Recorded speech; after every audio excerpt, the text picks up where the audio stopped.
Today, we are here to talk about the 5 stages of emotional healing post trauma. As you go from experiencing trauma onto your journey towards healing. Now, this video is for you if you tend to be easily triggered, if you're struggling with your mental health, if you lack self control, if you frequently experience emotional chaos.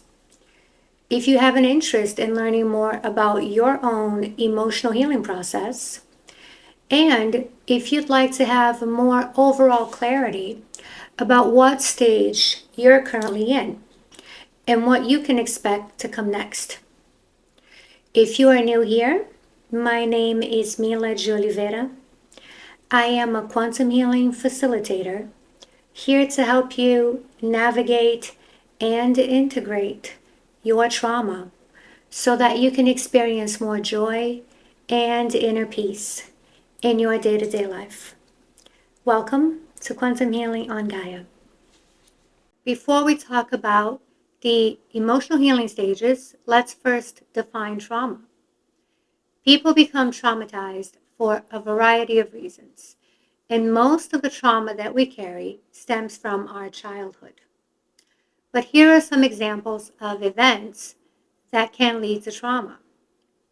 If you experienced neglect, especially as a child, if you experienced emotional abuse, verbal abuse, sexual abuse, being bullied, living in extreme poverty, experiencing a natural disaster or an accident, or being robbed or attacked.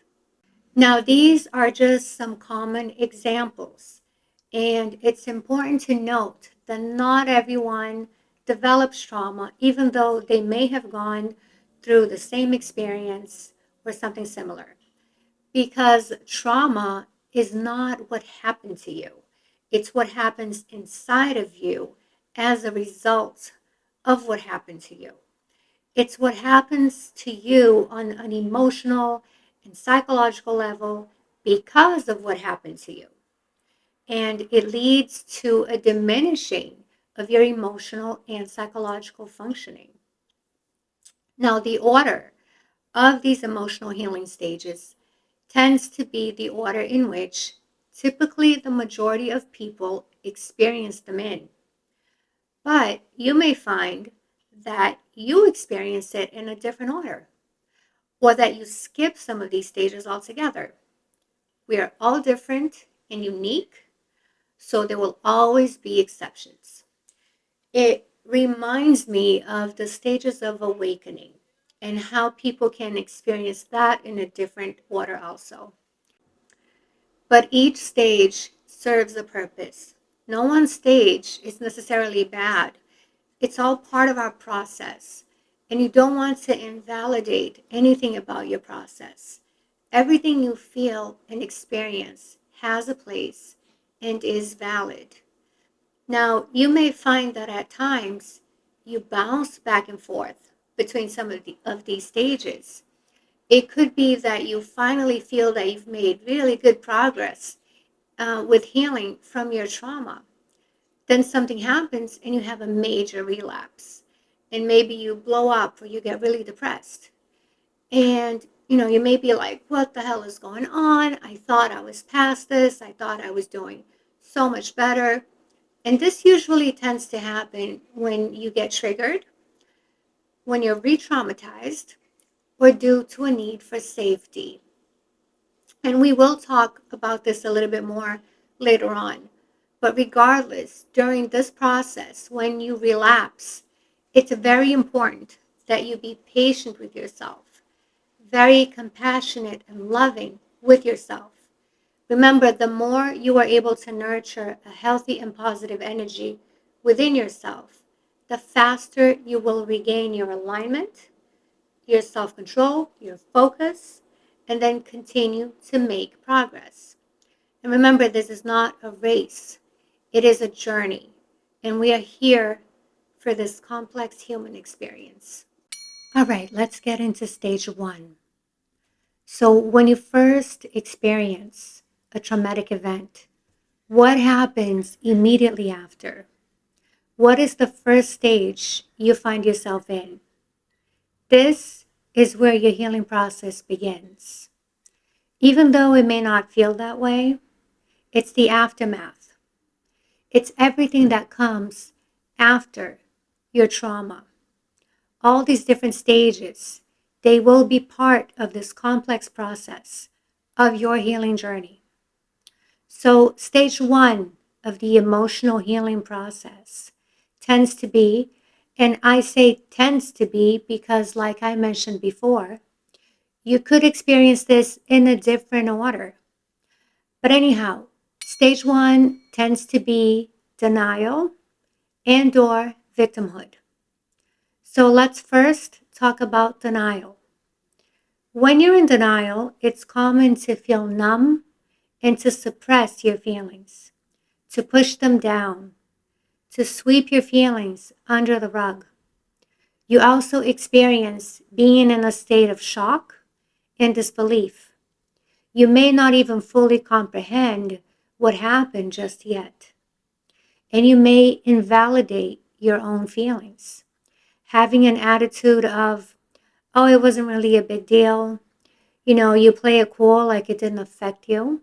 And it's normal to experience denial for a certain period of time. But if you're dwelling in this stage for too long, then it's an indication that you are not prioritizing yourself. You're coming from a place of low self-esteem, low self-worth, low self-love, and you may even be a pushover and a codependent. Because basically, when you're in denial, you're not standing up for yourself. Now, this can be very complex because denial can also stem from you not feeling safe enough to speak up.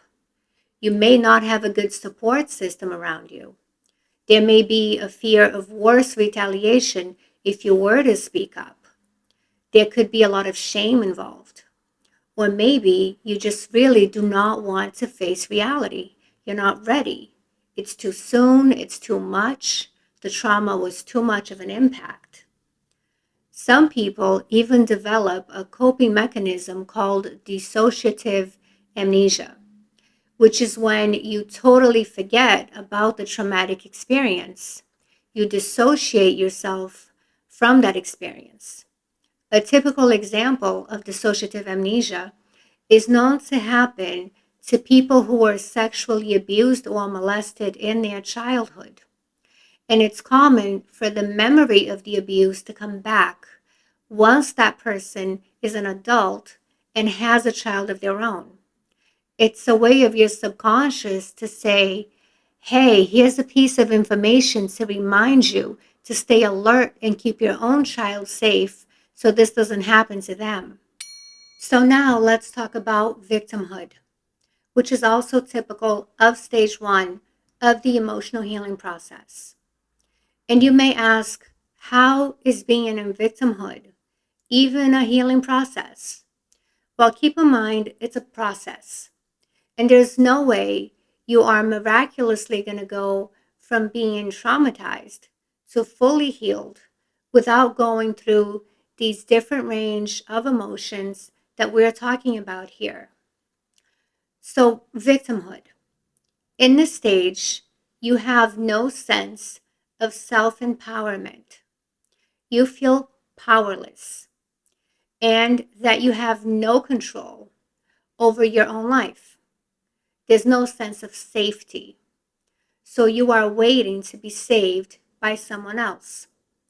You may even develop phobias and irrational fears. You dwell on having been victimized, and you dwell on blame, on blaming whoever was responsible for causing the trauma. Whether you feel that it was a perpetrator, destiny, life, God, or even yourself. You are so focused on assigning blame that you become fixated and consumed by these thoughts, which tends to make you spiral into depression, anxiety, or even panic attacks. In a state of victimhood, People tend to take things very personal. You may feel that the world is out to get you, so that also leads you to become very judgmental. And this is not to say that someone who was a victim should not feel like a victim. But here we're just outlining some of the characteristics typical of this stage. And of course, eventually, you want to be able to move past this and continue on your path towards healing so that you can get to a better feeling state.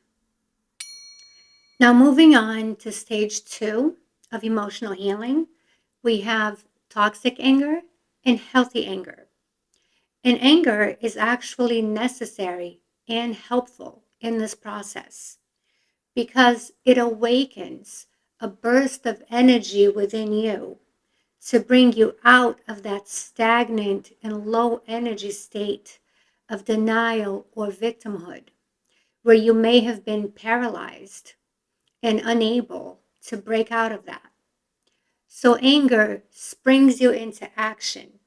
It propels you forward into a different direction.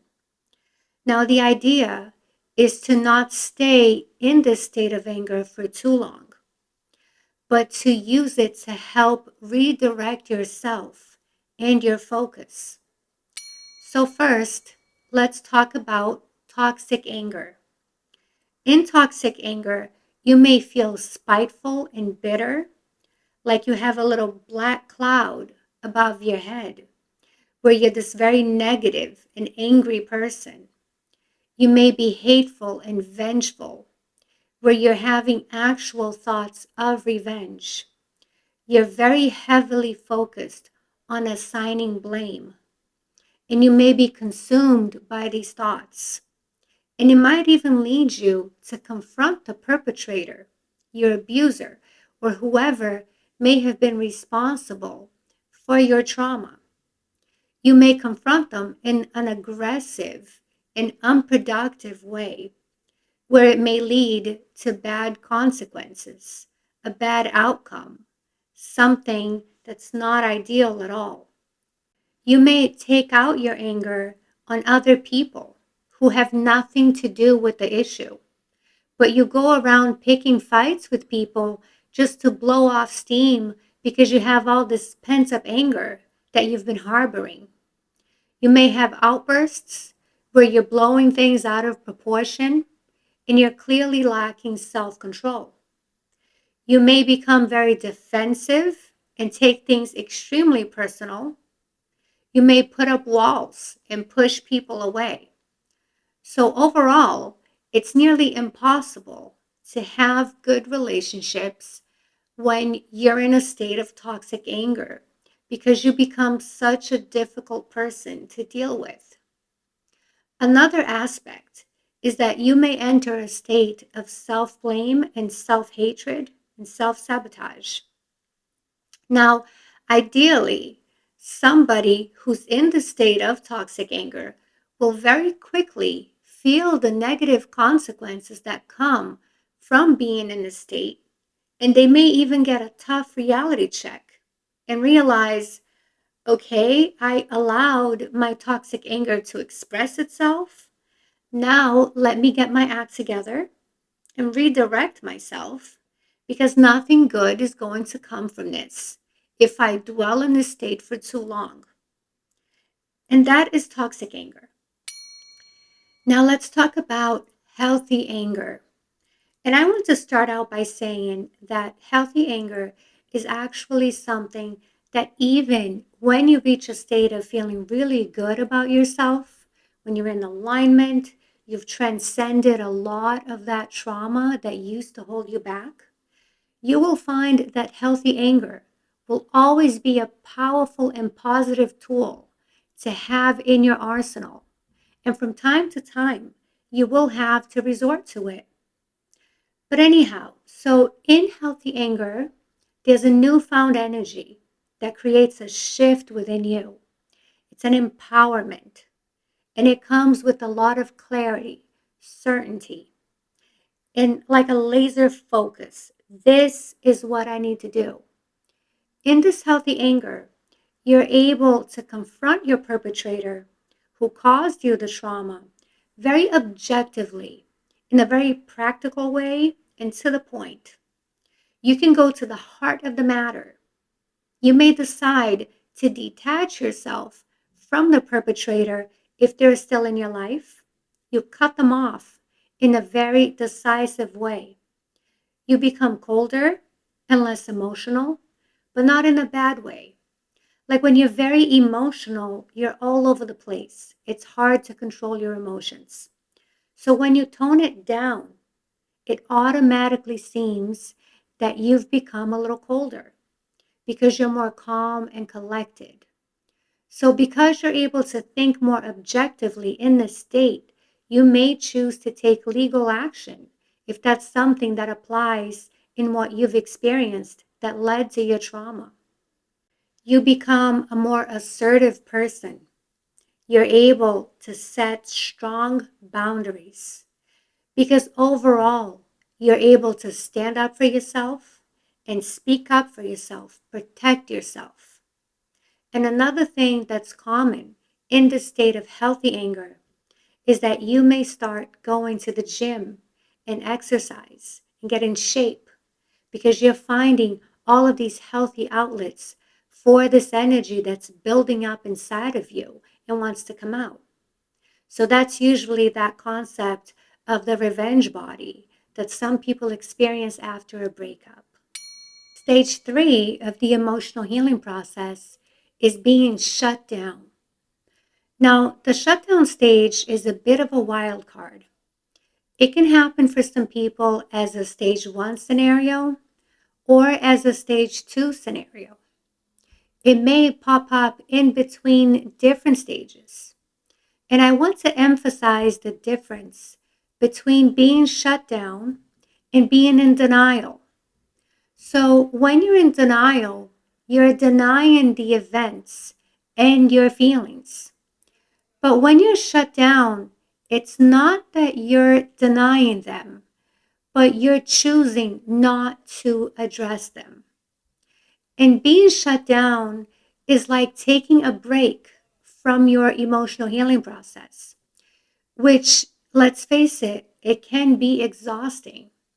So you may find that every time you experience one of these different stages, afterwards, you shut down because you need that break. But let's talk about what happens when you do shut down. So you no longer dwell on the event that led up to your trauma or the perpetrator. You're so tired of thinking these thoughts and feeling these feelings and having these memories and trying to figure out how to overcome this that you develop this attitude of, I'm over it, I'm done, I just want to forget about it. But you're still very easily triggered because nothing has gone away. It's all still there. Just because you don't want to deal with it does not mean it's not still a part of you. And because you're easily triggered and you don't want to deal with it, you have a tendency to push people away, put up more walls, and isolate yourself. Or you might go to the other end of the spectrum and party really hard and get drunk all the time because you don't want to deal with reality. Another aspect of being shut down is an inability or unwillingness to trust people, to open up to people. Again, pushing people away, putting up walls. So, coming out of the stage of being shut down, you may go back into victimhood, anger, or if you've been back and forth with these stages a few times, and you're actively seeking and practicing some healing techniques, you might finally move into stage 4, which is the analytical stage. So, the analytical stage of the emotional healing process is when you are finally able to calmly analyze the different dynamics of what led up to your trauma. You're able to see the bigger picture. And you do need to have been able to reach a higher level of consciousness in order to have this bird's eye view. Because this bird's eye view will let you see all the different parts at play, all the different pieces of the puzzle. This includes you taking accountability for your own actions, you being able to understand the perspective and actions of the perpetrator, and you owning up to the fact and accepting that as a soul, you chose to go through this experience in this lifetime. Now, let's break this down a little bit.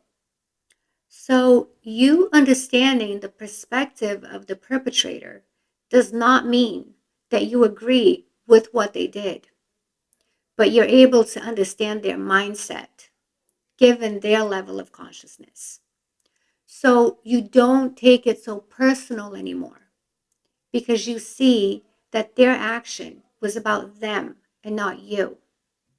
And you taking accountability for the part that you played allows you to also go deeper and understand why within your own dynamics, your persona was drawn to this experience. Depending on the situation, you might even be grateful that the perpetrator mirrored your own issues so you could finally face them. And an example of this, and I'll give you a personal one of something that I've been through, it's being in an abusive relationship and seeing how the abuser in reality is only mirroring your own lack of self-love and self-respect. But when you're finally able to realize this, you see the value in the experience. And you become wiser for having understood the life lesson behind it. So you accept that your soul chose this lesson. And you may not fully understand why, but you trust that it was a choice that you made as a soul. And yes, it is a paradox because as humans in society, the traumatic event you went through is not acceptable. It's not right. And it isn't. It absolutely is not. And we need the world to change and become a better place where these traumatic experiences don't happen anymore. One day. But for the time being, as a soul, on a soul level, you chose this experience. And that's not to say this is going to erase your pain, but this knowledge can bring you solace and it can make things lighter on your heart. And you learn to live with both. The fact that here in society, what happened was wrong and it has affected you and hurt you, but on a soul level, you chose it. And another important aspect of this analytical stage is the maturity that you gain, the expansion that allows you to develop higher self-esteem, the awareness that brings about a heightened perception. So you become more selective and you learn to set those healthy boundaries that are so important to protect your own energy. Now, I'll tell you that you can reach this analytical stage and still fall back into previous stages at times when you get triggered. But from here, when you fall back into the previous stages, it tends to bring you new insights. And hopefully, throughout this whole process, you are practicing healing techniques, and that can be a variety of modalities depending on what you resonate with. But now, moving on to the final stage. So, stage 5 of the emotional healing process is forgiveness and integration. This is where you're fully able to forgive yourself, forgive others, forgive your destiny, life, and even God. You integrate that experience into your being. It's that concept of we are all one. There is no separation. Separation is an illusion. You see the trauma as an experience, as a memory, but it no longer holds any power over you. It no longer triggers you. That fragmented part of yourself is healed and reunited into your soul as a whole. And you transcend the trauma and you reach a new level of expansion, wisdom, self-love, and universal love. Now, how do you get here? You cannot force it. Some people will go an entire lifetime without experiencing it. It's a natural progression. Keep working on yourself, on your healing. And what I say is, you don't find forgiveness and integration. Forgiveness and integration find you. And you may even get to this point and then find out there's another layer of your trauma that hasn't yet been addressed. And then you fall back to one of the previous stages again and gain even deeper insights that are still needed. So it's a universal mystery as to how this works.